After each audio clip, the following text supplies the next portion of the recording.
Es un auténtico placer dar inicio a este espacio de convivencia amical y poética, con motivo del homenaje al poeta Vicente Núñez.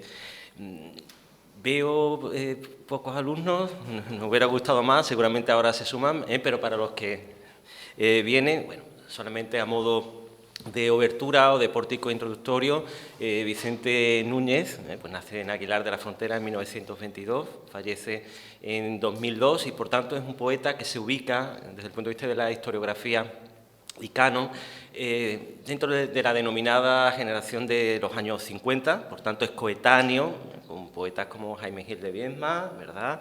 Ángel González, ¿no? O en un momento dado Félix Grande, ¿no? entre otros autores. Pero es que además desde el punto de vista de su trayectoria poética hay una encrucijada muy interesante y los contactos que tiene con un grupo muy importante radicado en Córdoba, que es el grupo Cántico, con figuras tan preclaras que salen también en su obra poética y por la relación de amistad que tienen, como Ricardo Molina o Pablo García Baena, y por otro lado, y también circunscribiéndonos al ámbito, a la geografía andaluza, tenemos el grupo en torno a la revista Caracola, liderado por figuras como Alfonso Canales, María Victoria Atencia o Fernández Canivel, entre otros. En resumidas cuentas, estamos hablando de un poeta fieramente humano y eso es lo que explica que su poesía, sobre todo una de las claves, radica en ese sentido humano, ese gusto por los detalles cotidianos, con ese anhelo de trascendencia y sobre todo porque solamente un poeta como él, que es capaz de estar 20 años en silencio, como aquí se explica en este libro que ahora del que hablaré, y por razones personales, ¿verdad?, el fallecimiento de un ser querido como puede ser una madre, o sencillamente el desencanto, el desengaño, ¿verdad?, cuando no se encuentra realmente esas expectativas, o no se cumplen esas expectativas desde el punto de vista de los grupos poéticos, de los cantadores poéticos, pues solamente así se puede explicar que un poeta sea capaz, ¿verdad?, de cantarle también al silencio. Hablar de la poesía de Vicente Núñez para mí tiene también un valor añadido porque es volver sobre los clásicos, tanto del siglo de oro como de época contemporánea. Me he traído aquí con vistas también a los alumnos, algunas de las antologías, con textos preliminares, en este caso Polisminar, de Juan Lamillar. Tenemos el placer de contar aquí con su presencia y que, por cierto, nos presenta El desorden del canto. Aquí tenemos unos cuantos ejemplares, acérquense y sobre todo hablen con el poeta, écolo. Y bueno, podemos repasar aquí, podemos ver, ¿verdad?, la recepción, la pervivencia, la presencia de clásicos del siglo de oro, como Cervantes, con guiños al Quijote, especialmente esas formalizaciones de la poesía espiritual y especialmente la mística de Santa Teresa, con versos a Santa Teresa, ecos de San Juan de la Cruz y especialmente los poemas mayores y sobre todo el cántico espiritual o, por ejemplo, los clásicos de época contemporánea, entre ellos, por supuesto, los poetas a los que antes me he referido y con los que tuvo relación Vicente Núñez, pero grandes clásicos como por ejemplo Juan Ramón Jiménez, a propósito de Arias Tristes. Bueno, hay otra faceta, y ya cierro, que siempre me ha interesado, que son los sofismas, que también nuestra invitada de hoy se ha encargado de estudiar desde el punto de vista filosófico, y esto es entroncar pues, no solamente con toda la tradición de la poesía epigramática o epigramataria, como se decía en el siglo de oro, sino también esos ecos y resonancias de clásicos como Antonio Machado, ¿no? Entonces, hay aquí también una vertiente maravillosa. Como ven, he aprovechado para releer algunos de los que más me han interesado y luego podemos pasar al intercambio de perspectivas críticas. Pero, en definitiva, este es el poeta, en resumidas cuentas, de una manera bosquejada, a modo de retazos, ¿no?, que hoy nos ocupa, que hoy le rendimos este homenaje muy necesario desde el punto de vista la reivindicación canónica, desde el punto de vista de la historiografía. Y como todos los que amamos la poesía, creemos que la poesía es un arma cargada de futuro, como decía Gabriel Celaya, que es otro de sus modelos, ¿verdad?, pero también de presente, y que las palabras son como armas, desde el punto de vista del título de nuestra invitada, pues paso seguidamente a presentar a Marina Bianchi. Me voy a ajustar al canon para que no se me olvide nada, y es que Marina Bianchi es profesora titular acreditada catedrática de literatura española en la Universidad de Bérgamo, pero para mí catedrática in pectore, y miembro del Colegio Docente del Doctorado en Estudios Humanísticos Transculturales.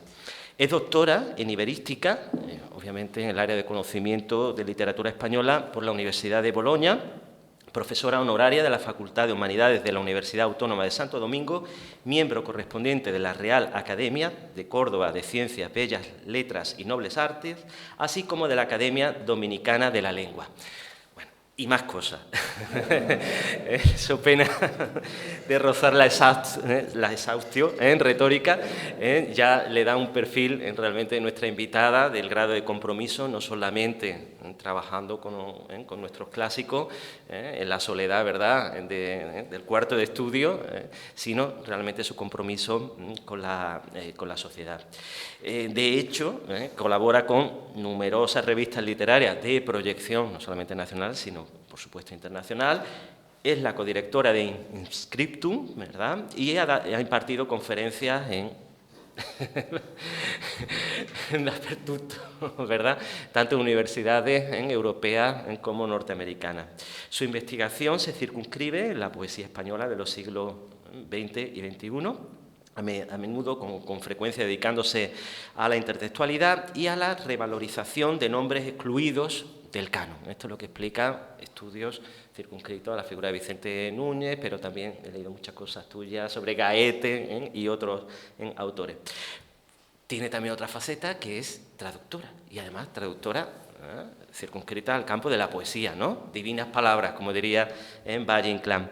Sus publicaciones incluyen artículos en revistas, por supuesto, científicas, capítulos de libros, ediciones de volúmenes colectivos y de obras literarias.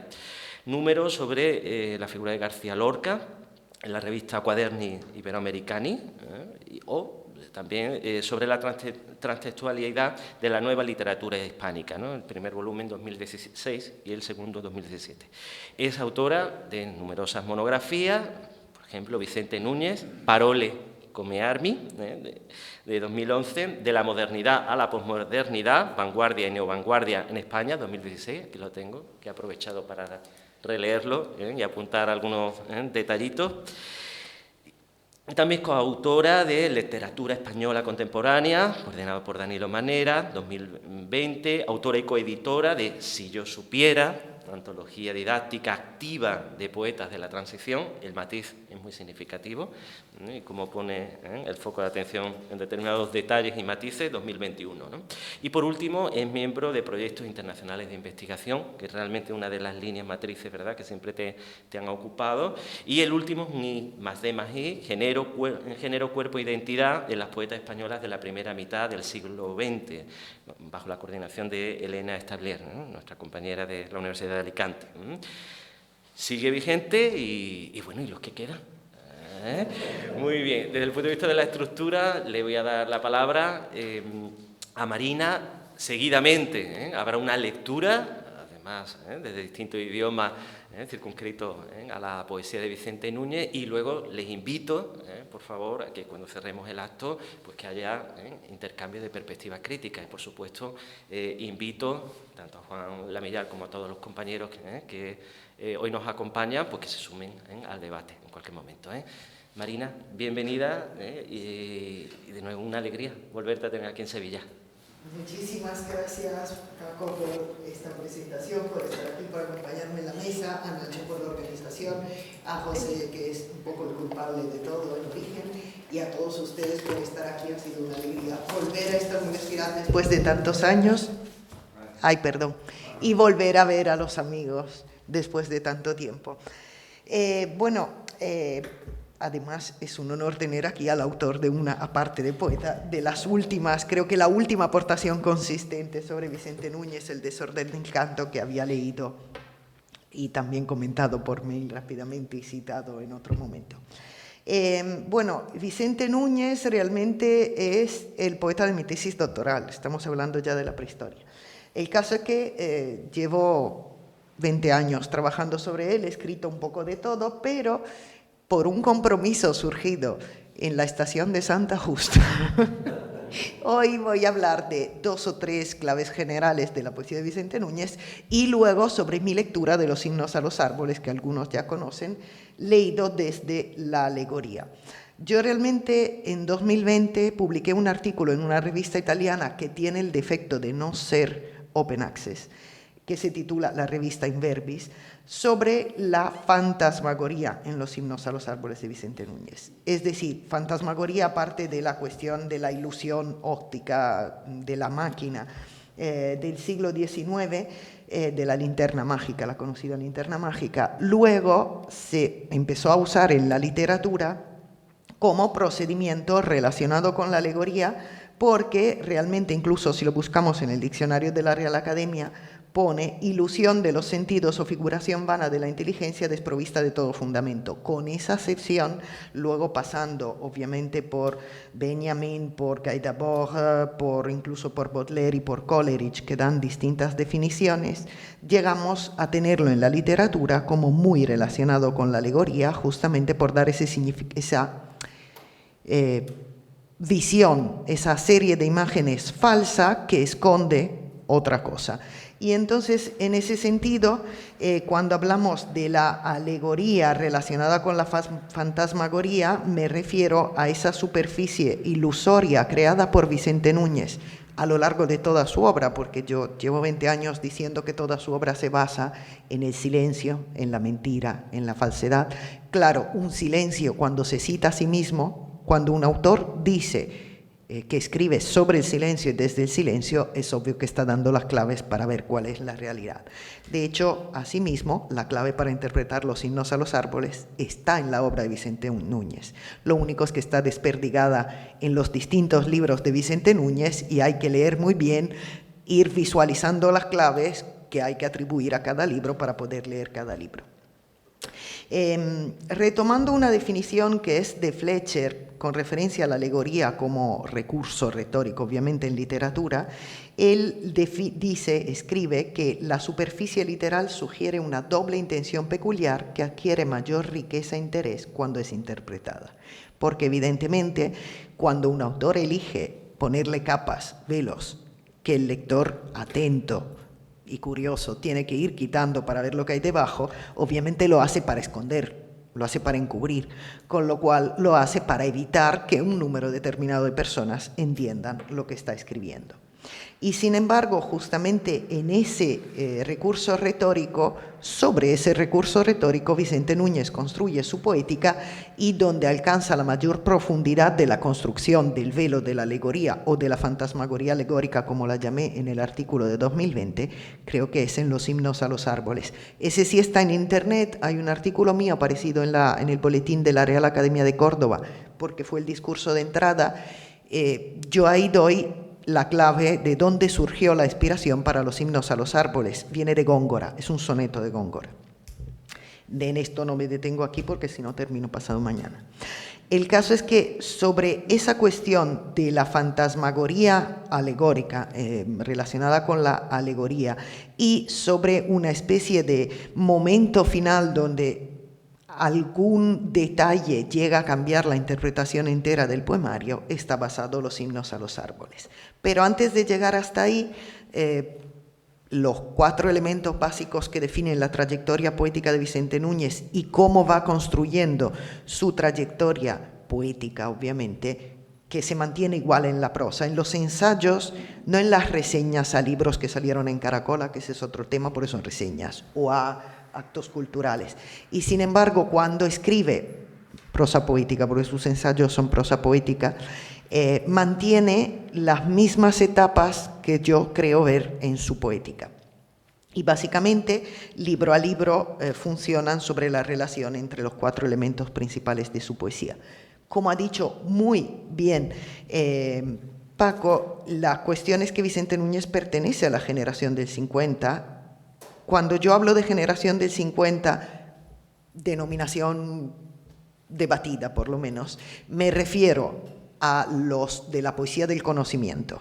Escuela de Barcelona, Escuela de Madrid, algunos los hemos citado, y Grupo Andaluz, que fue muy consistente, en el que obviamente hemos citado también a María Victoria Atencia y a otros. Vicente Núñez creo que es uno de los principales.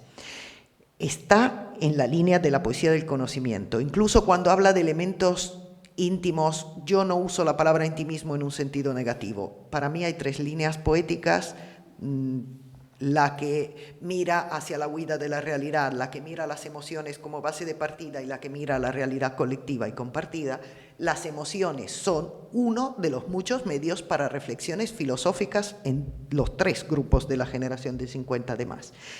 Y además, algo que no se ha dicho aquí porque creo que ni siquiera lo he escrito mucho, pero lo pienso.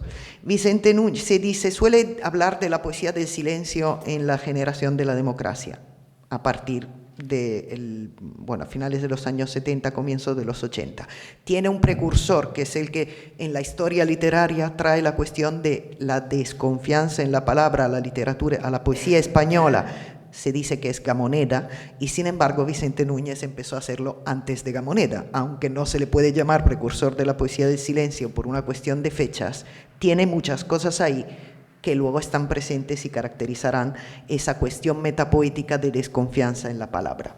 Con lo cual, sobre Vicente Núñez habría mucho que decir, sobre todo para colocarlo en su contexto. Pero el caso es que yo he hablado de Vicente Núñez también en un libro editado por María Palleras Grau, que era sobre el compromiso en ese sentido. Él no escribe ni un poema sobre el compromiso.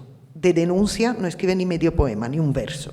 Y sin embargo, a través de su poética sí critica cuestiones que tienen que ver con la sociedad en la que está viviendo en los distintos momentos en que escribe, en que compone. Obviamente habría que mirar el año de redacción, de escritura, nunca el año de publicación, como decíamos antes.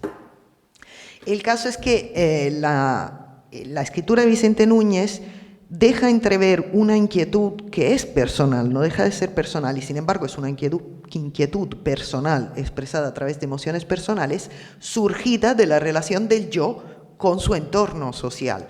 Por eso digo que llega hasta el compromiso sin nunca citarlo. Es una especie de cuestión secundaria que sin embargo está ahí.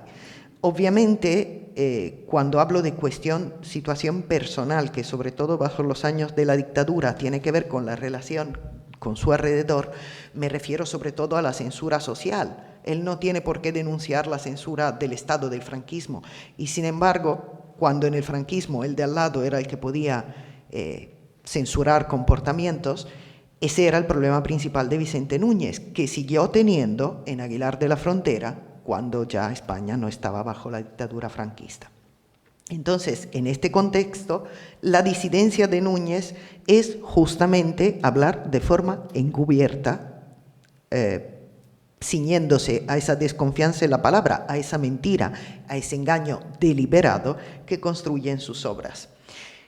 Haciéndolo, no deja de ser un autor original, refinado, tanto cuando hablo del autor de los poemas como cuando hablo del autor de esos supuestamente ensayos que no dejan de formar parte de su poesía, y de los sofismas, que son ideas puntuales.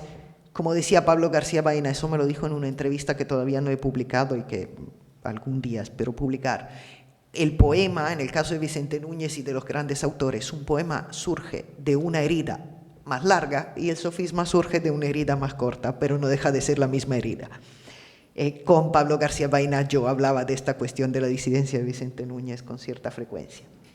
El caso es que Núñez funda su teoría literaria sobre esa superposición de distintos niveles, distintas capas, distintos niveles de mentira, donde solo la visión global, no acaso titula uno de sus libros Teselas para un mosaico, todos sus poemas, cada uno de sus poemas y más aún cada uno de sus libros son teselas para reconstruir el mosaico de la teoría poética de Vicente Núñez, donde cuando yo escribí mi tesis doctoral me faltaba la última tesela fundamental, porque es donde habla de forma más clara, que es Rojo y Sepia, que salió como obra póstuma en 2007.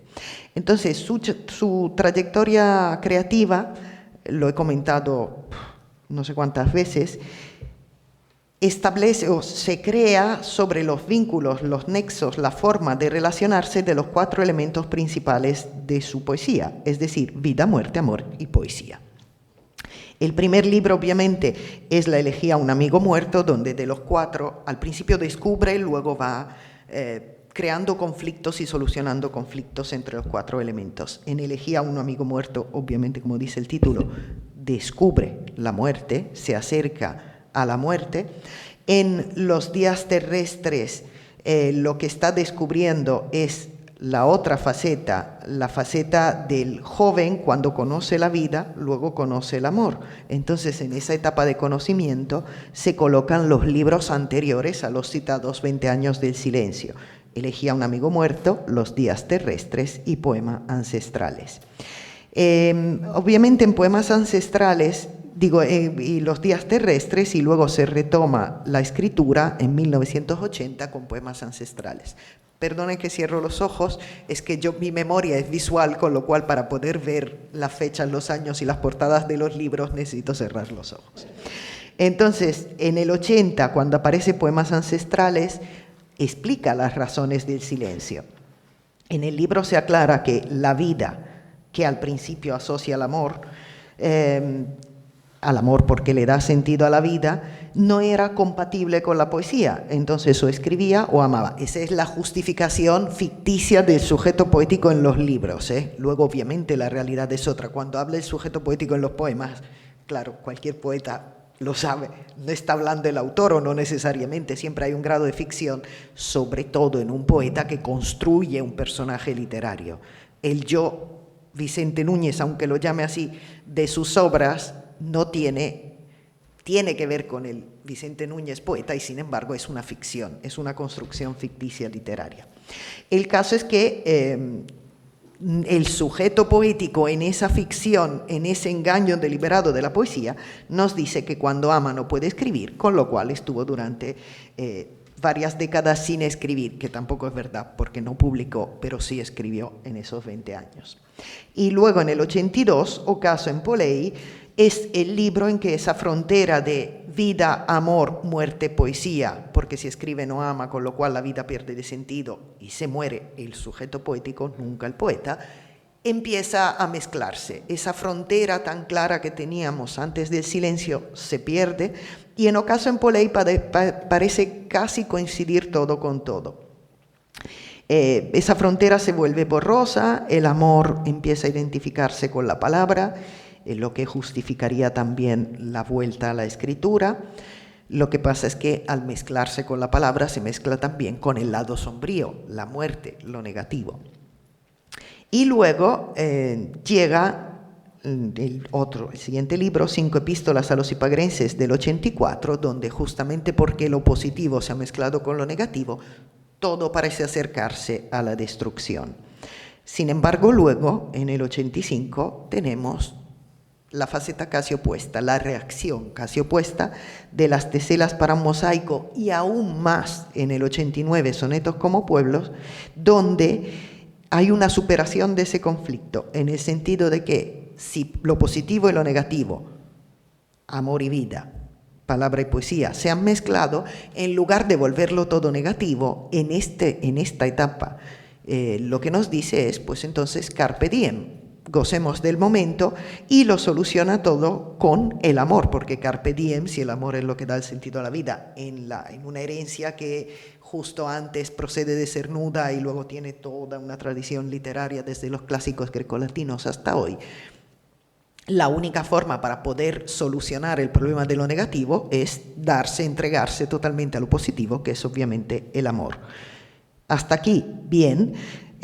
Además, en el 89 explora esa posibilidad de que el verso otorgue inmortalidad para superar también el problema de la palabra como muerte en los himnos a los árboles, además tiene que reconciliarse, puesto que se ha reconciliado con todo, con sus orígenes. Sabemos que en los años 80 está viviendo en una especie de exilio interior y exterior en Aguilar de la Frontera, eso el personaje literario. Luego Vicente Núñez tenía una vida que no compartía con los habitantes de Aguilar. Pero la construcción poética es de un poeta que no sale nunca de su pueblo, que se pasa todo el día en el tuta escribiendo y trabajando. Se la pasaba conversando con la gente, pero bueno, la ficción dice que trabajando, que ese también era el trabajo, porque la conversación es lo que da la inspiración para escribir, según nos cuenta. Y para poder quedarse ahí hay un pequeño problema que está aclarado justamente en los himnos a los árboles. Tiene que ajustarse a una especie de pacto con los habitantes de Aguilar. Hasta a esto llegaremos ahora, cuando hablemos de los himnos a los árboles. Lo que pasa es que luego llegamos a 1990, leemos La Gorriata y ahí el mundo cambia de perspectiva. Los conflictos se han solucionado y, sin embargo, hay una definitiva caída en el pesimismo, porque al fin y al cabo tenemos que buscar las razones siempre en el libro anterior cuando queremos dar con la clave del libro sucesivo en Vicente Núñez. Al fin y al cabo, y por mucho que encuentre su dimensión y termine bien la situación, hay un conflicto en los himnos a los árboles. Hay un conflicto con los árboles, que son los habitantes de Aguilar de la Frontera. Mientras tanto, desde el 87 va publicando los sofismas que juegan a confundir el lector más que nunca, porque los llama una vez sofisma, otra vez entimema y otra vez sorites, que son 3 procedimientos silogismos filosóficos. Los 3 llevan a conclusiones falsas. De nuevo, es muy sencillo. Cuando algo lleva a conclusiones falsas y te pongo aquí en el título, en la portada, esto es falso, estoy dando la clave para ver la verdad. Así funciona toda la poesía de Vicente Núñez. Lo que falta es esa capita de te doy la verdad, donde las claves básicamente están en rojo y sepia, aunque en el mismo libro más o menos va dando indicios al lector para que pueda ver lo que hay detrás. Entonces, obviamente, en rojo y sepia, yo he escrito en algunas ocasiones que el poema donde da las claves de esa construcción del engaño deliberado, lo cita de forma bastante directa. De hecho, escribe en rojo y sepia: las tareas de amor se consolidan en la arena del fraude, se insinúan. Aquí no me ha salido un verso, me ha borrado un verso, con lo cual no lo voy a poder leer. ¿Cómo lo hago? Bueno, se insinúan lo cito de memoria porque no me ha impreso el verso, demasiado locuaces, algo así decía, a la incesante gota de la duda que anega nuestra vida y amarga nuestras noches. Y así como nosotros sucumbimos al infortunio, ellas se rinden al cansancio cada día y en ese abrazo estéril compartimos la casa hasta la muerte. El silencio, lo no dicho, consiste en una relación que perjudica. Las tareas de amor se consolidan en la arena del fraude. Fraude porque no lo puede decir, no lo puede escribir de forma abierta. Entonces, esa relación que perjudica a los amantes no deja de vivirse y, sin embargo, se entrega al silencio, se entrega a la disimulación, se entrega al engaño, se entrega a los vericuetos del lenguaje que la dejan intuir sin nunca hablar de ella claramente, hasta llegar a rojo y sepia, donde hasta el título remite a 2 personas. Con lo cual, el problema es que por mucho que se calle, puesto que su poética se construye sobre el querer decirlo, sobre ese derecho de poder hablar libremente del amor del que hablaba Cernuda, evidentemente su poética, cada uno de sus poemas no deja de decir mucho más de lo que dice, no deja de revelar mucho más de lo que le convendría. Es decir, que al final termina por dejar dudas en el lector para que el lector descubra justamente lo que no quiere decir y lo que quiere fingir, disimular, enmascarar, etcétera, etcétera. Todo esto siempre sin saber si los demás se pueden enterar o no de la verdad, pero Vicente Núñez lo tenía bastante claro. Decía que solo pocos quería que se enteraran del significado real. De hecho, en una entrevista que recogió Miguel Casado y que publicó Miguel Casado, dice, yo no digo, si no me equivoco, dice, yo no digo mi canción, sino a quien conmigo va, retomando unos versos del cancionero, que lo que quiere decir es justamente eso. Yo, a mi pequeño entorno elitista, que es capaz de entenderme, se lo cuento todo. En los mismos poemas donde no les cuento nada a los que no quiero que se enteren. Y a través de ese recurso retórico que marca toda la poética de Vicente Núñez y debería ser inevitablemente la mayor clave de lectura de sus poemas, sobre eso construye la que en el artículo de 2020 llamé La selva de los himnos o fantasmagoría alegórica de Vicente Núñez.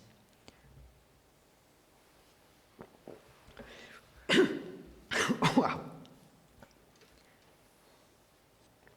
En su tesis doctoral, magistral, muy bien hecha, y sin embargo hay una cuestión, de Beatriz Martínez Serrano, ella escribe que los himnos a los árboles, la cito, refiriéndose a los himnos a los árboles, escribe que el poemario constituye un himno, un canto exaltado, solemne y jubiloso a los árboles, a los que apóstrofa desde el primer verso y convierte en destinatario de sus palabras. Además, ella habla del entusiasmo del sujeto lírico, de la fusión con la naturaleza, magnífico. Lo que pasa es que para entenderlo habría que explicar qué es esa naturaleza y qué son esos árboles. Con lo cual yo sigo profundizando. De hecho, poco después de leer su tesis, publiqué este artículo donde hablaba de la fantasmagoría alegórica de los himnos a los árboles. Obviamente, si el silencio es el paradigma para la exégesis de la obra de Vicente Núñez, la suposición que tiene el lector, bueno, que tiene el lector, no, el lector puede gozar de la poesía de Vicente Núñez sin entenderla. La suposición que tiene el crítico, el filólogo, lo que sea, tiene que buscar, profundizar, estudiarla para ver de dónde viene y si es simplemente una ilusión o es verdad. Llevo 20 años buscando y llevo 20 años comprobando una vez tras otra, que siempre es verdad. Donde hay suposición, hay algo detrás en la obra de Vicente Núñez, razón por la que después de 20 años puedo seguir leyendo y descubriendo cosas nuevas. El caso es que se intuye perfectamente en los himnos a los árboles una estructura subyacente que funciona como que deja claro que los himnos a los árboles son una alegoría. Esos árboles no son ningún bosque, mucho menos bosque de esos árboles tan inmensos como lo describe Vicente Núñez, que básicamente uno, por mucho que los busque en Aguilar y crea haberlos encontrado, no se van a poder encontrar porque se parecen más a secuoyas que a otro tipo de árbol que aparezca en Andalucía. De hecho, Vicente Núñez habla de la erecta tribu.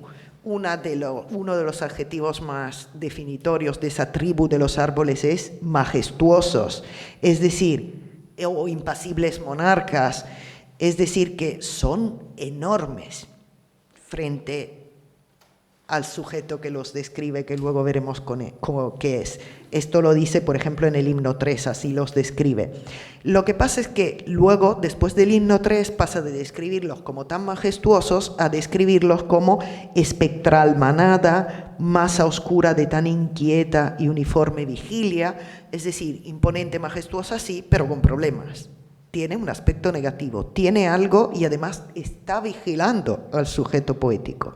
Y es espectral, obviamente recordando la dimensión de la muerte, el no poder amar. Con lo cual, en el himno 4 ya vemos que hay algo que no funciona, hasta llegar al himno 8, donde parece describir otros árboles y sin embargo son los mismos de la tribu, ahora son efímeros. Algo más ha ido añadiendo. Es decir, que hemos pasado de los árboles imponentes de la primera parte a que son esos agentes, esa serie de metáforas que constituye la alegoría, donde la metáfora principal tiene que ver con los árboles. Varios tipos de árboles, varios tipos de personajes, si es que la poesía tiene personajes. La erecta tribu son esos personajes inmensos, árboles majestuosos, que luego pasan a ser negativos, tienen algún problema, vigilan, controlan y luego se vuelven efímeros. Ya nos está adelantando cómo terminan los himnos a los árboles.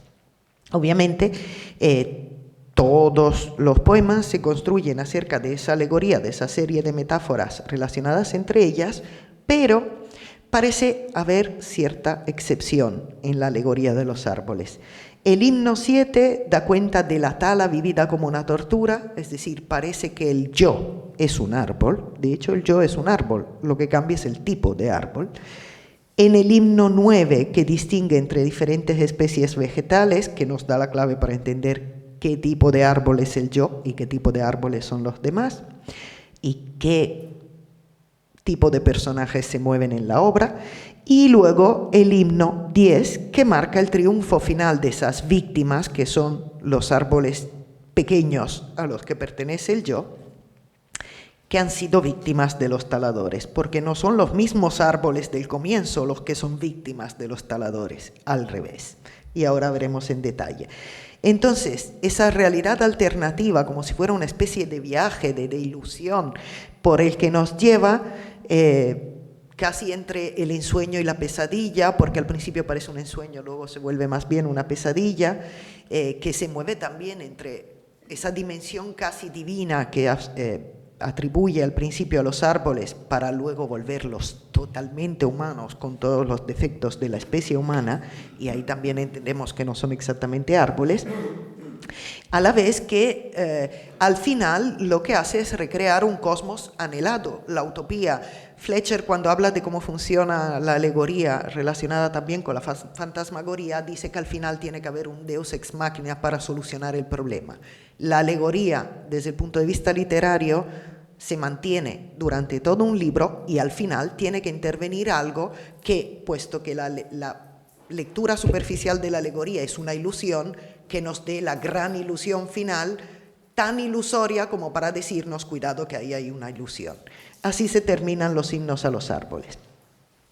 La fantasmagoría alegórica entonces de Vicente Núñez de los himnos tiene una complejidad simbólica bastante evidente y se abre, o mejor dicho, se construye sobre esa ilusión, esa quimera, esa utopía, esa imposibilidad, y sin embargo es un anhelo, deseo muy vehemente del sujeto poético de pertenecer a esa tribu de los árboles a la que nunca podrá pertenecer del todo, que en palabras de Vicente Núñez, leyendo al comienzo del libro, suena así: si yo supiera como vosotros, oh árboles, estar atento por entero a mi ser, las apariencias. Si yo pudiera compartir mi vida en animada y tenue vecindad, saludar con júbilo desde lo extremo de vuestras crestas a nuestra hermana la hierba y despeñarme y cobijarme en el compacto tejo del verdor, si os dignarais otorgarme el don de la insomne evidencia y el de cumplirme en los tumultos de la adversidad, porque vosotros habéis concurrido a todas las iniquidades de mis huidas, porque surgís incólumes en todos los recodos de mis deserciones. Salto un fragmento: porque os nutrís de mis infortunios y respiráis extáticos en la proximidad de las estrellas infinitas. Bueno, aparte de tener esa dimensión imposible de los árboles, de la tribu de los árboles, que no pueden ser árboles reales, y aparte de tener ese anhelo de pertenecer a esa tribu, en este primer himno encontramos las claves, algunas de las claves de la hermenéutica de la obra. Las plantas a las que el yo se dirige en esa segunda persona plural son seres superiores, casi divinos, altos, firmes, íntegros, y sin embargo, antes de describírnoslo así, ha hecho referencia a la apariencia. Sin embargo, en el cierre descubrimos que se alimentan de las penas del sujeto poético, con lo cual ahí ya nos está diciendo que algo anda mal. Entonces, si formalmente un himno, porque así se titula el libro, debería ser la alabanza de los dioses o la alabanza de esos seres superiores, de los héroes, al final, desde el primer poema, ya algo nos está diciendo, nos está llevando por otro camino, nos está diciendo que de himno como alabanza muy poco vamos a encontrar en el libro. Luego seguimos, se cierra el primero con el sufrimiento, porque la tribu se alimenta de las penas del sujeto poético. Llegamos al segundo y ahí aparece una de las especies vegetales del grupo de los interlocutores, de ese vosotros, al que el sujeto de la tribu, al que el sujeto poético se refiere. Y dice: ¿De qué se ufana el olmo, sino del suave andamio que lo ajusta y desnuda hasta investirlo de la consistencia de su tronco? Él es audaz porque está erguido y rastrea hermosura en el incendio forrajero y en la rapiña de los cazadores furtivos, en sus graves zurrones de flautas y estentores ropajes. Es por lo que siempre puse toda mi confianza en vuestro ameno temblor. Me salto versos, que extingue mis sospechas y enardece y esmalta mis ensueños. Salto versos, porque vislumbraba que aves ligeras acudirían a visitarme con sus mañaneros cestos de tarros y alimentos, y que sostendría dulces diálogos en sus picos de oro. Pero que tempranamente supe que escaparían hacia los valles cuando sus inexpertas alas conquistaran el conocimiento del error. Es decir, que nos está diciendo que ese anhelo de pertenecer a la tribu suyo, del sujeto poético, escondía un error. El olmo es atento a las apariencias, como toda la tribu, única virtud de la que puede jactarse. De hecho, se trata de una característica común a toda la tribu de los árboles a los que se dirigen vosotros, que seduce con la belleza, seduce al yo como a las aves, para luego hacer que huyan o que se espanten o que de todas formas se den cuenta del engaño. Pero además entendimos en esta segunda composición de los himnos a los árboles que esos árboles son seres humanos. Obviamente aquí confunde, juega a confundirnos, da la clave y luego nos confunde de nuevo porque aparecen los cazadores. Aquí los cazadores o en el sexto himno los madereros, que son hostiles a las plantas y sin embargo no son hostiles a las tribus, son hostiles a las otras plantas, a las del nosotros, de las que nos hablará luego. Pero además aquí estábamos hablando del segundo, en el tercer himno nos dice algo más, se hace hincapié en otra peculiaridad de esos árboles que debería darnos claves para leerlos. Dice Vicente Núñez en el himno 3. ¿Por qué la labor no es humo y oquedad, ralagavilla maniatada, donde el enemigo tiene ya todos los atributos de lo humano? Y obviamente ahí nos deja una duda expresada de forma clara sobre por qué esos árboles ya se han vuelto tan humanos, porque lo son. Sería la respuesta fuera de la ficción y fuera de la alegoría. Y en el cierre del himno 3, que me salto totalmente porque si no, no llego, asistimos a ese paso del vosotros al nosotros que nos da la seña de cómo interpretar y qué pasa con los árboles que son ellos, pero ¿y el yo qué es? Y dice así, porque lo que ilumina nos congrega en la asamblea de la tarde, el corazón cantando de hermosura. Si estamos condenados al incendio, será con el divino rayo de lo eterno. Los árboles que en la erecta tribu parecen incluso emanar llamas sin nunca quemarse, amenazan con su luz y con su llama a los visitantes, a los humanos, a los cazadores, a los taladores y a otro tipo de árbol, porque esa capacidad traumatúrgica de los árboles de la erecta tribu de arder y propagar el fuego, luego llega a arrastrar de alguna forma hasta el sujeto poético. Vicente Núñez lo deja bastante claro y dice, ya en el himno quinto, he ido saltando cosas, sin embargo luego tengo que volver al cuarto. Semejantes a mi espíritu, os abrazáis en llama y con fines como invencibles propagadores y artífices de la luz.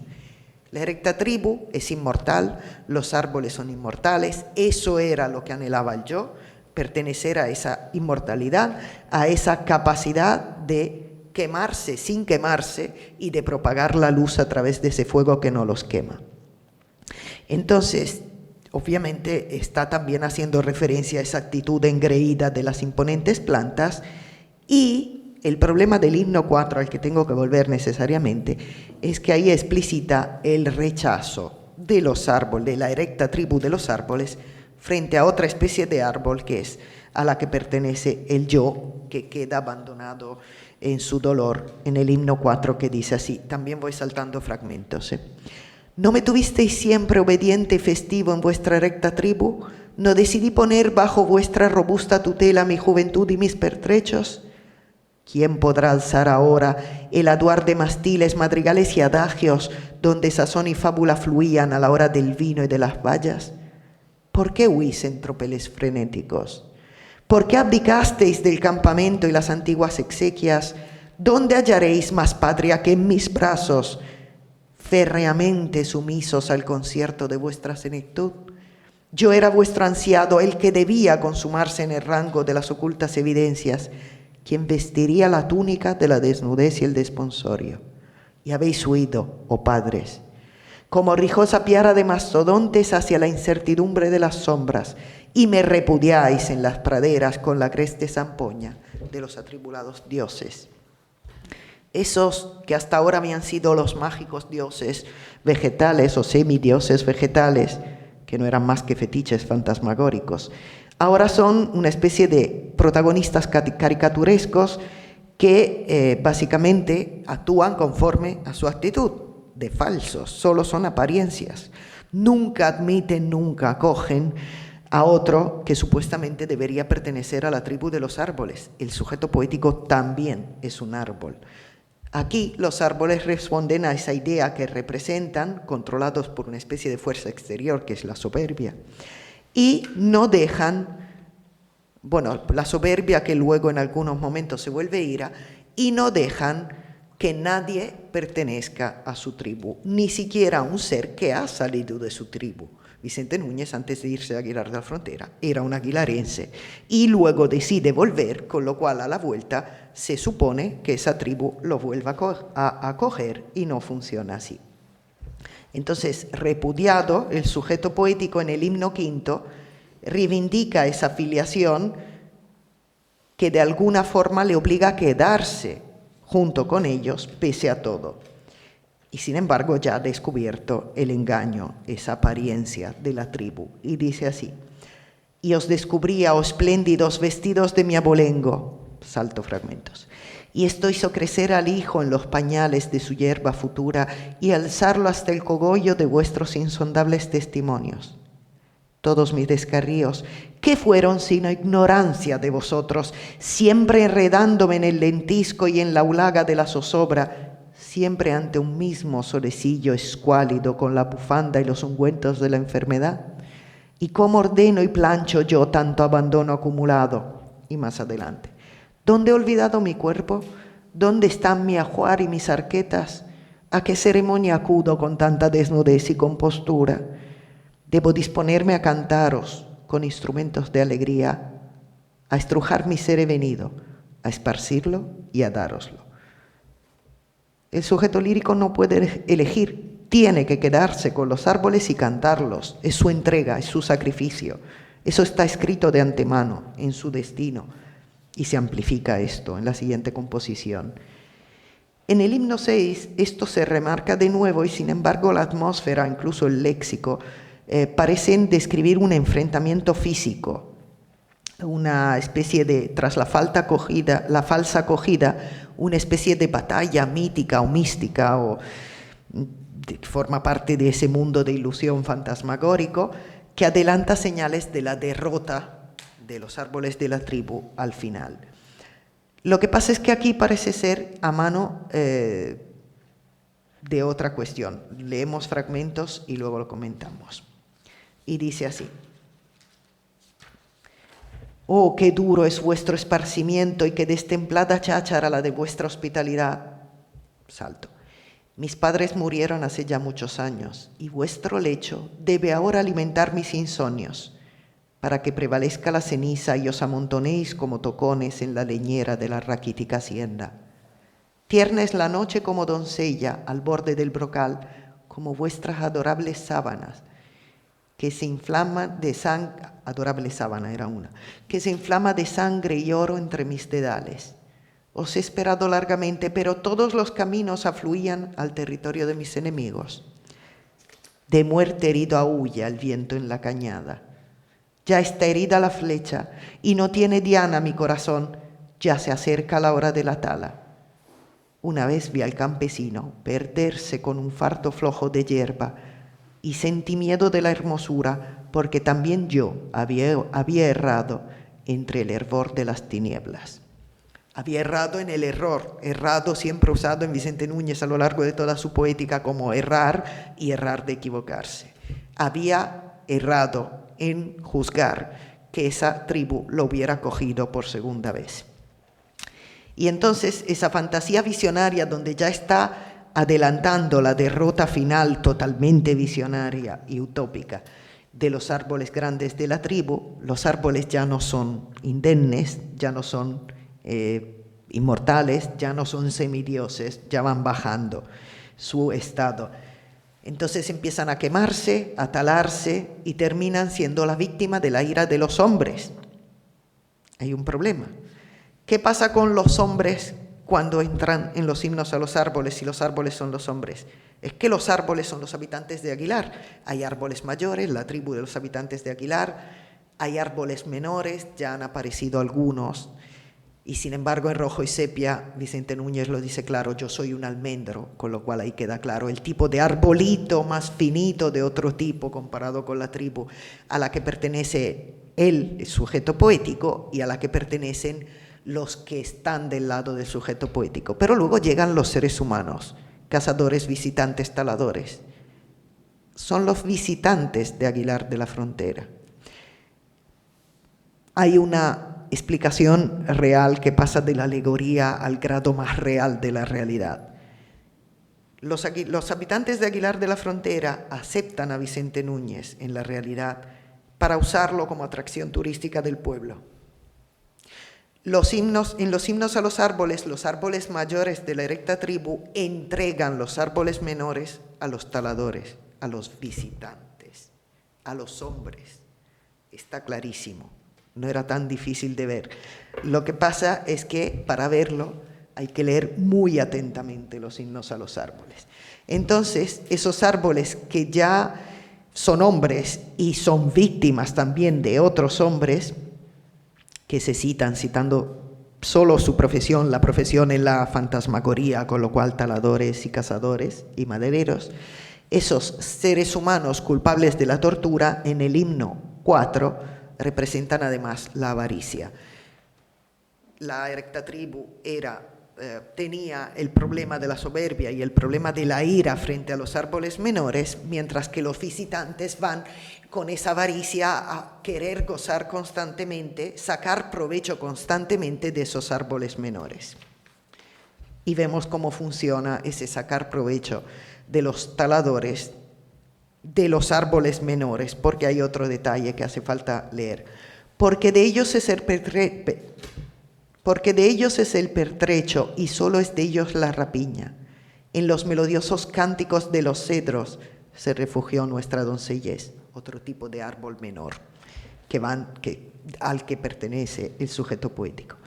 Zarandeada fue nuestra fortaleza como en cintura de joven abedul, y fue vendida en los lotes nuestra carne a los obscenos madereros. Como cómitres de nuestra anciana tribu, nos condujeron hasta las factorías. La anciana tribu de los árboles erectos condujo, yo lo dije que me lo iba a llevar, soy italiana, gesticulo mucho, a los árboles menores los entrega a los taladores. Semejantes a esclavos nos despojaron de nuestros atributos y nos hicieron rendir peso ante tribunos y fielatos. Hasta la horca miserable fuimos tasados como viruta y oro bajo. Y más adelante. Sacrificados como reses y exorcizados conforme a la doctrina de quienes ofician en el negocio del latrocinio. Extrajeron nuestro perfume y seccionaron nuestros músculos de seda en tiras que crujían como trapos espúreos. Acribillaron nuestros ojos con un ácido ciego y nos molieron como a pimienta en la bandeja de la ignominia. Vicente Núñez no escribió ni un verso de poesía de compromiso y sin embargo, viendo el significado de la alegoría, esto suena mucho más comprometido de lo que había sonado hasta este momento. En estos versos obviamente se recupera la primera persona plural, porque son los árboles menores al que el sujeto poético pertenece, que son los condenados al incendio. La idea de los árboles era emanar luz, propagar un fuego que no los quemaba a ellos, para poder controlar, quemar en la alegoría a los árboles menores. Pero luego tiene que haber un final ilusorio, utópico, que dé la seña, que nos diga como lectores que estamos frente a una ilusión, a una alegoría, a una visión, a una fantasmagoría. Y entonces, al final, cambia un poco el tono porque evidentemente ya nos va guiando hacia una victoria que no puede ser de esa erecta tribu, por lo menos en la utopía. Entonces, si hasta ahora esos mastodontes arbóreos, el vosotros al que se dirige la voz poética, son los habitantes de Aguilar y los humanos son los extranjeros, los visitantes que vienen a Aguilar a romper esa tranquilidad estática, esa apariencia que no se puede tocar de los árboles, tenemos una excepción bastante evidente en el himno 8 que nos obliga a salir de esa fantasmagoría alegórica, de ese sueño metafórico de la selva, del bosque, llamadlo como queráis, para entrar en el paréntesis de recuerdo. El himno 8 está ahí para dejar claro, si todavía no lo hemos entendido, que el vosotros y el nosotros somos personas en la alegoría. De hecho, en el himno 8 dice: ¿que os habéis dormido sobre el tejado de mi infancia? Y ahora, árboles, ¿estáis ya asidos a la baranda de mi mortaja? Más adelante, porque tú me has protegido siempre del veneno y los frascos, médico mío. Y ahí cita una persona, que además los que conocemos bien la poética de Vicente Núñez sabemos perfectamente quién es. Y más adelante, que bien y cuánto supe contemplaros desde la enfermedad, porque ella os distribuía solícita en el servicio de mis patios, trayendo hasta mi lecho las hojas de los portalones y el antiguo y prodigioso metal de las violetas, y cantabais y penetrabais hasta mí, celosos de mi ensueño, y me adormilaba yo, tan niño y chico ya, me borraba bajo el dedo de vuestros besos. Carmen, Carmen, manta y patines míos, que no tiemble la losa de la escalera, diles que soy también un árbol moribundo. Este poema siempre se ha leído, la aparición de Carmen Soto, la tata de la nana de Vicente Núñez, y nunca, la tata de Vicente Núñez, y nunca se ha leído por lo que es.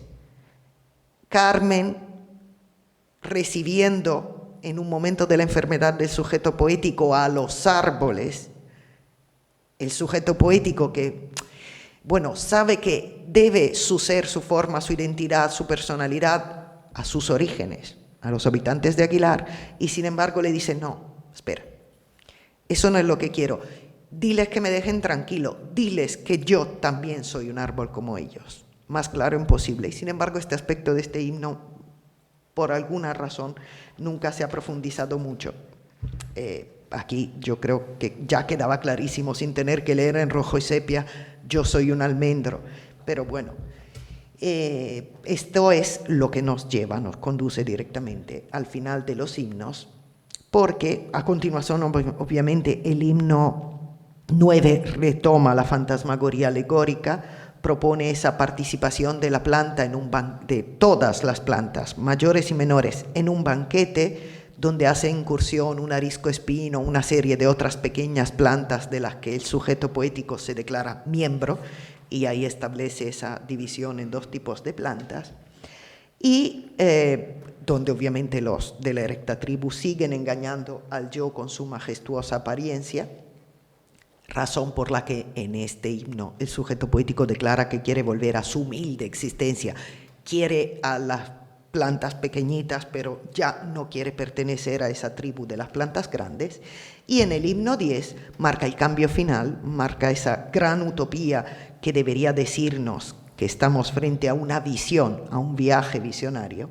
Sigue presente la segunda persona plural, sigue presente el nosotros que aún lleva las marcas de la tala, porque el vosotros ha entregado el nosotros a los taladores, a los visitantes, y por fin ese nosotros de las plantas pequeñas se ha reconciliado con el vosotros de la erecta tribu desde el triunfo, desde ese triunfo utópico en que escribe, poema que restablece esa esperanza de poder triunfar sobre los árboles y el pacto de silencio con los árboles, la no libertad de poder ser quien quiere ser y de poder hablar de lo que quiere hablar. Y ahora ya ha superado eso utópicamente en su sueño y dice: moveos, aéreos, y que se note bien que somos llamas futuras, las plantitas pequeñas también, pero que más danza que la de nuestra inmóvil invasión alzada contra la iniquidad de los mortales. Todo el vacío se inunda y colma de vuestra dulce luz. Toda la eternidad espera vuestra experiencia desde los cautiverios de la sabiduría. Ha muerto el mar y las nubes espían nuestra risueña gloria. Y más adelante: los taladores dejaron en nosotros estigmas de ultraje y llagas.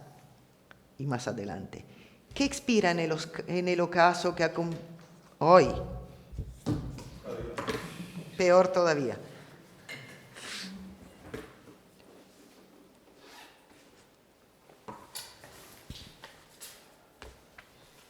Sigo leyendo como si nada fuera. Gracias. ¿Qué expira en el ocaso? ¿Qué campana es esa tan vecina que nos convoca ahora que nuestro ser ya está disperso?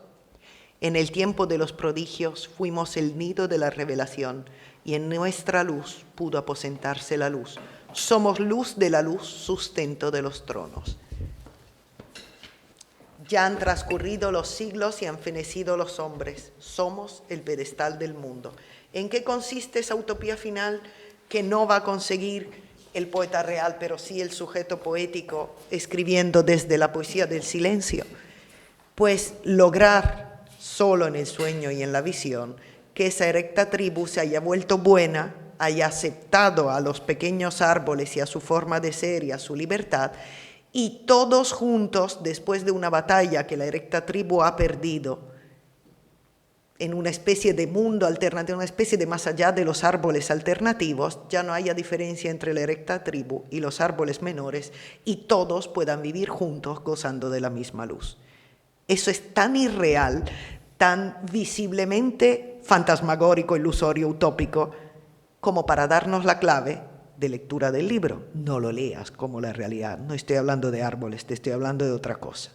Ya la segunda mitad del libro consiste en darnos distintas claves para entender de qué está hablando. Cada uno puede ver la suya, o como muchos han hecho, se puede dejar de verlas todas y no ver ninguna.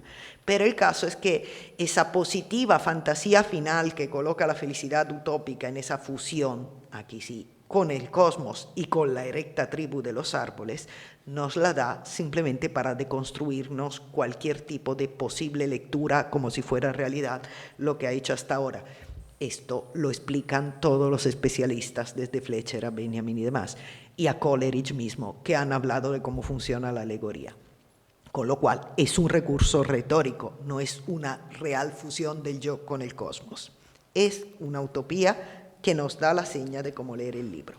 Entonces, sin lugar a dudas, la interpretación del nivel profundo no es oculto de la escritura poética de Vicente Núñez, no es fundamental para gozar de la poesía de Vicente Núñez. Ningún poeta escribe para ser deconstruido, leído en los recodos, en todo lo escondido de su significado. Pero claro, el problema es que cuando nos lo entregan a nosotros es nuestro trabajo y no queda otra. El caso es que el lector obviamente puede disfrutarlo desde otra perspectiva sin estar buscando todas esas cuestiones. Todo depende de cómo cada uno se acerca a la obra, incluso entre nosotros hay distintas interpretaciones. Cuando un poeta vale, se pueden decir varias cosas sobre el mismo poema, afortunadamente, justamente porque la polisemia, aparte de la condensación, y polisemia y condensación juntas, que son dos características de la poesía, abren esas posibilidades. Pero está clarísimo que si queremos leer a Vicente Núñez desde la construcción de su teoría poética, puesto que él lo escribe en sus poemas, obviamente tenemos que leer cada uno de sus versos, y leyendo cada uno de sus versos, él va guiando la lectura. Y guiando la lectura, entre todas esas cuestiones polisémicas, reside la razón de su teoría poética, y cuando él nos la dice, por lo menos los que interpretamos textos poéticos, no podemos hacer como si no la viéramos. Obviamente, bueno, esto se ha dicho, se ha sugerido en varias ocasiones, desde Miguel Casado a Antonio Varo Baena. Antonio Varo Baena escribió una frase donde dice: Vicente con su poesía no hace sino eludir, mirar a la ausencia su propia cara, establecer un contacto con lo ausente. Esto sí se ha dicho, sin luego explicarlo mucho, incluso antes de que yo empezara a decir que la ausencia, el engaño, la mentira, etcétera, son el tema de la poética de Vicente Núñez, porque lo dice el mismo Vicente Núñez, y en los sofismas lo repite hasta más no poder. El tomo de Visor, el segundo tomo, que son todos sofismas, en cada página aparece como por lo menos 3 o 4 veces. Lo sigue diciendo. Lo que digo no es todo, lo que no digo es importante. Esa constante referencia a lo no dicho, a la mentira, al silencio, con lo cual no se puede evitar revelar ese sentido escondido del verso que proclama constantemente su presencia en cada uno de los libros, por lo menos, y que es fundamental para la exégesis de la poesía de Vicente Núñez. Por lo menos él eligió complicar su escritura para compartir su guiño con esos pocos lectores capaces de entenderlo, y evidentemente tiene que haber esos pocos lectores capaces de entenderlo, sobre todo porque estamos en el siglo XXI y aprendimos en la segunda mitad del siglo XIX con el simbolismo, que si no hay simbolismo, metáfora, secuencia de metáforas que llega a ser una alegoría o lo que sea, la poesía como que no cumple exactamente con su deber. Y con esto termino.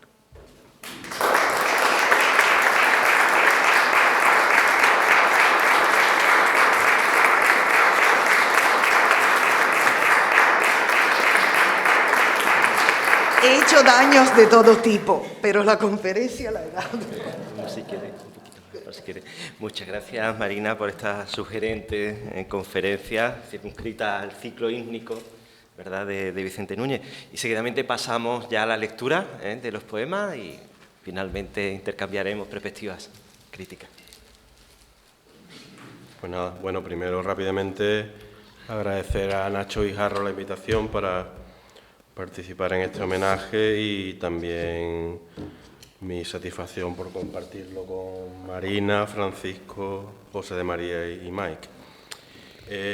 Voy a comenzar leyendo un poema del poemario Poemas Ancestrales de 1980 que se llama Himno. ¿Cómo he dilapidado tanto afán, amor mío? ¿Por qué tejí poemas en días ya lejanos, pudriendo de silencio mi voz? La insomne palia de Penélope, astuta, cada vez me alejaba más y más de lo único que importaba a mi vida. Y cuando al fin llegaste, arrasándolo todo, verso de carne mío, más hondo que el ensueño, un himno de hermosura nos fundió para siempre en la doble y perfecta mudez de la armonía.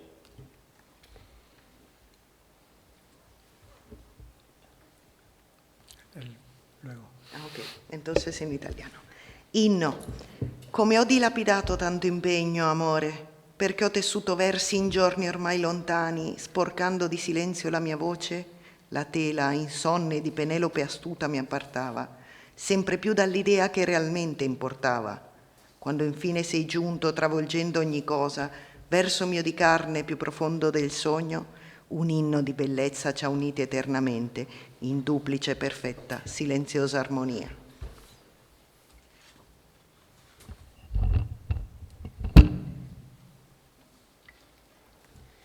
Hymn. How did I squander so much work, my love? Why did I weave poems in days long agone, as my voice rotted in silence? The sleepless altar cloth of sly Penelope estranged me more and more from my life's single concern. When at last you came to destroy it all, O fleshy verse, more profound than daydreams, a hymn to beauty merged us forever in a doubly perfect mute harmony. Ahora pasamos al poemario Caso en Polei de 1982 y voy a leer el primer poema, que se llama igual que el poemario, Ya que tenemos aquí a Juan Lamillar, el autor de Vicente Núñez, el del Sol y del Canto, él cuando empieza a hablar de este poemario, en relación concreta a este poema, dice que supone un acercamiento al sentimiento amoroso desde la plenitud. Yo estoy bastante de acuerdo con sus palabras. Ocaso en Polei. Si la tarde no altera la divina hermosura de tus oscuros ojos, fijos en el declive de la luz que sucumbe, si no empaña mi alma la secreta delicia de tus rocas hundidas, si nadie nos advierte, si en nosotros se apaga toda estéril memoria que amengue o que diluya este amor que nos salva más allá de los astros, no hablemos ya, bien mío, y arrástrame hacia el hondo corazón de tus brazos, latiendo bajo el cielo. Tramonto a Polei. Se la sera non muta la divina bellezza degli occhi tuoi scuri che fissano il tramonto, della luce che muore, se non mi cela l'anima la segreta delizia delle rocce sepolte, se nessuno ci avverte, se si spegne in noi ogni memoria sterile che riduca o dissolva quest'amor che ci salva al di là delle stelle, silenzio, mio tesoro, attraimi nel profondo cuore delle tue braccia che batte sotto il cielo. Twilight in Polei. If evening has not touched the divine grace of your dark eyes, gazing at the fading, yielding light, if my soul has not sullied the secret delight of such sunken rocks, if no one has seen us, if we can quench those sterile memories that might defame this saving love from far beyond the stars, now not a word, my love. Let your arms and pulsing heart pull me deep beneath the sky. También de Ocaso en Polei, la poesía. Todo fue una mentira, puesto que la columna del verbo que yo daba, sepultada por siempre, me esclaviza de nuevo, con la jorca nefasta de sus letales aros, de liturgia y de oráculos. No supe protegerme como yo deseaba, no acerté en el empeño, no me fundí contigo con la fuerza que pudo vencer a la ramera. La poesia. Tutto fu una menzogna, sì, poiché la colonna del verbo che io credevo già sepolta per sempre mi domina di nuovo col bracciale nefasto degli anelli letali di liturgia ed oracoli. Non mi seppi difendere come io desideravo, non riuscì nell'impresa, non mi integrai in te con la forza che avrebbe vinto la meretrice. Poetry. It was all a lie. Those columns of words which I had thought forever dead and gone enslave me again with the ill-omened bracelets and lethal rings of ritual and oracle. I could not save myself as I desired. Endeavouring wrong, I could not merge with you and find the strength to overcome the board.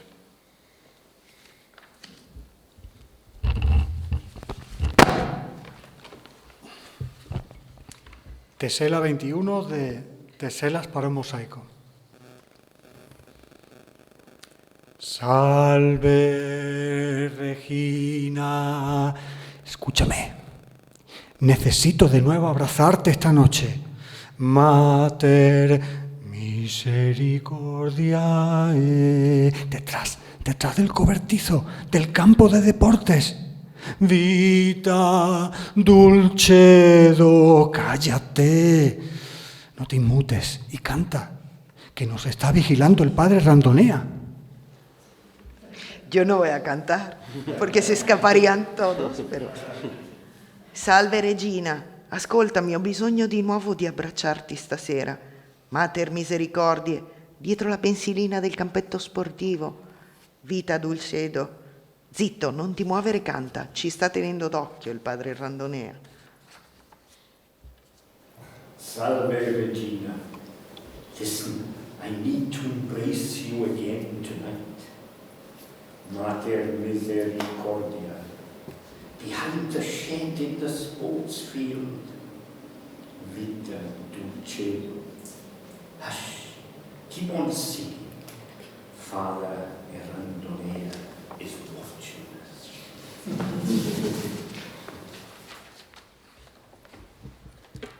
Himno primero de Himnos a los Árboles.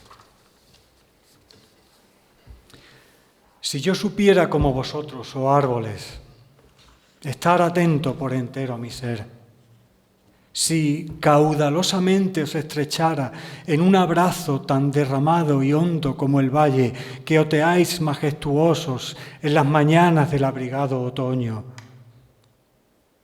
si yo pudiera compartir mi vida en animada y tenue vecindad, saludar con júbilo desde lo extremo de vuestras crestas a nuestra hermana la hierba y despeñarme y cobijarme en el compacto tejo del verdor. Si os dignareis otorgarme el don de la insomne evidencia y el de cumplirme en los tumultos de la adversidad. Porque vosotros habéis concurrido a todas las iniquidades de mis huidas. Porque surgís incólumes en todos los recodos de mis deserciones. Porque acuñáis solícitos desde las edades y os alojáis y encendéis en mi carne. Porque os nutrís de mis infortunios y respiráis extáticos en la proximidad de las estrellas infinitas. Inno 1. Se anch'io sapessi come voi, o alberi, prendermi cura pienamente di me, se generosamente vi stringessi in un abbraccio vasto e profondo come la valle che dall'alto osservate maestosi nelle fredde mattine d'autunno, se la mia vita potessi condividere in animata e tenue vicinanza, salutare con giubilo dall'alto delle vostre cime nostra sorella l'erba e lasciarmi cadere trovando riparo nel compatto manto verde. Se vi degnaste di conferirmi il dono dell'insonne evidenza e la fermezza nello sconcerto delle avversità, perché voi avete contribuito all'iniquità di tutte le mie fughe, perché sorgete incolumi ad ogni svolta delle mie diserzioni, perché voi mi forgiate solleciti da sempre e penetrate infiammandovi nella mia carne, perché vi nutrite delle mie pene e respirate in estasi vicino alle stelle infinite.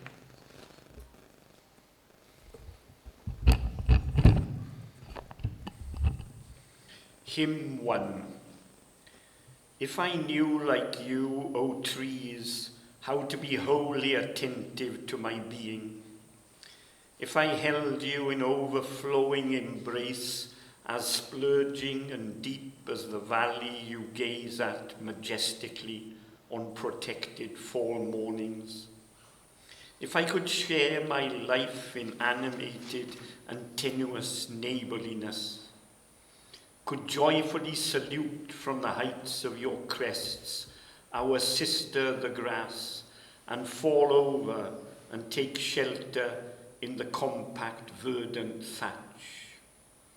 If you deign to grant me the boon of unsleeping evidence and self-fulfillment in the tumults of adversity, because you have witnessed the iniquities of my desertions, because you rise unscathed in every turn and corner where I fled, because you invent me kindly throughout the ages, and you lodge and light in my flesh, because you are fed by my misfortunes and breathe ecstatic next to the infinite stars.